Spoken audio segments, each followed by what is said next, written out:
cette vidéo, on va revoir la notion de masse ensemble. Je te propose une carte mentale pour bien retenir cette notion. La définition tout d'abord. La masse mesure la quantité de matière qui constitue un objet. Cette matière peut être soit solide, soit liquide ou soit sous forme de gaz. Son instrument de mesure, c'est la balance. Son unité officielle, c'est le kilogramme.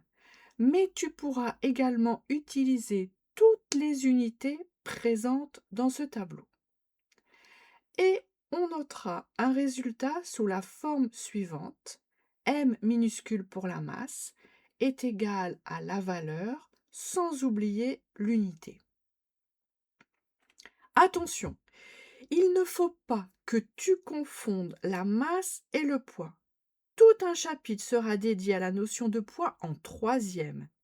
Mais si on fait simple, voici la situation suivante.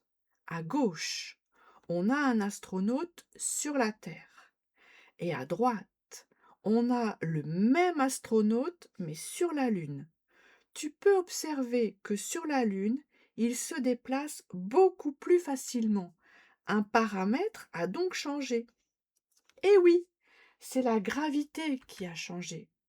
La gravité sur la Lune est 6 fois plus petite que la gravité sur Terre. Donc l'astronaute sera 6 fois moins attiré par la Lune. On dira alors que c'est son poids qui a changé. Par contre, s'il se pèse sur la Lune, sa masse n'aura pas changé. La masse restera la même quoi qu'il arrive. C'est le poids qui change en fonction de l'astre sur lequel on se trouve. Si on résume, le poids est une force. C'est la force d'attraction exercée par l'astre sur un objet ou sur une personne. L'unité, c'est le newton, mais tu reverras tout cela en troisième. Tu dois bien retenir, toi, que la masse représente une quantité de matière et que le poids est une force. Je te donne, si tu le veux, la carte mentale pour le poids, mais je te le redis à nouveau, tu n'en auras pas besoin en sixième.